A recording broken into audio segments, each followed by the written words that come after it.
আমাদের সৌরজগতে এমন এক দানব আছে যার ভেতরে অনায়াসেই ১৩০০টি পৃথিবী ঢুকে যাবে।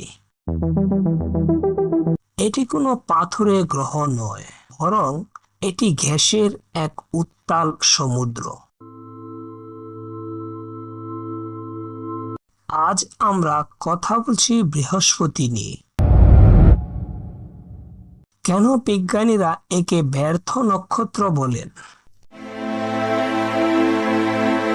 আর এর ভেতরে চলা ৩৫০ বছরের পুরনো সেই বিশাল ঝড়টি আসলে কি?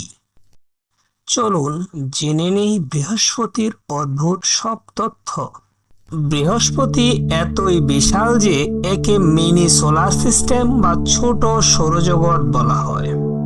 এর অভিকর্ষ বল বা গ্র্যাভিটি এত শক্তিশালী যে এটি পৃথিবীকে ধেয়ে আসা অনেক বিপজ্জনক ধূমকেতু থেকে রক্ষা করে।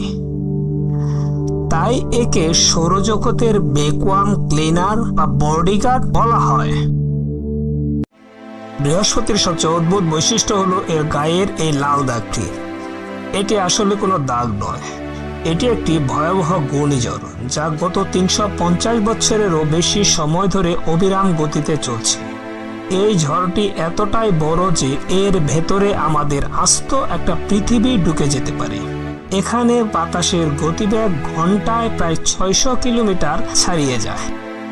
যেখানে আমাদের পৃথিবী একদিন হতে বা নিজের অক্ষে একবার ঘুরে আসতে ২৪ ঘন্টা সময় লাগে, সেখানে বৃহস্পতির মতো দানবীয় গ্রহ পুরো একদিন শেষ হতে সময় লাগে মাত্র ৯ ঘন্টা ৫৫ মিনিট। অর্থাৎ ১০ ঘন্টারও কম সময়ে সেখানে দিন এবং রাত দুই শেষ হয়ে যায়।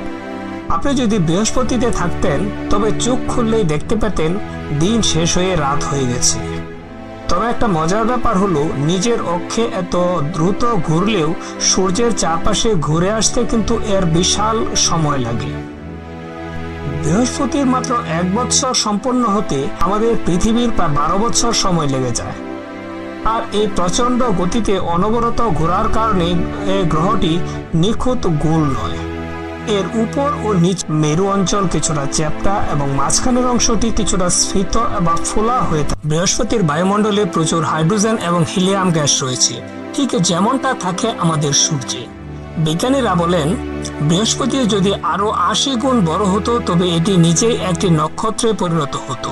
এখানে প্রচন্ড চাপে বায়ুমণ্ডলে থাকা কার্বন হীরায় রূপান্তরিত হয়ে বৃষ্টির মতো ঝরে পড়ে বলে অনেক বিজ্ঞানী মনে করেন। বৃহস্পতি কেবল একটি গ্রহ নয়, এটি আমাদের সৌরজগতের ইতিহাসের এক জীবন্ত সাক্ষী। আমরা যত একে জানছি, মহাকাশ নিয়ে আমাদের বিস্ময় তত বাড়ছে। আজকের ভিডিওটি কেমন লাগলো কমেন্ট করে জানান, আর এমন আরো মহাকাশ বিষয়ক ভিডিও পেতে সাবস্ক্রাইব করে সাথে থাকুন।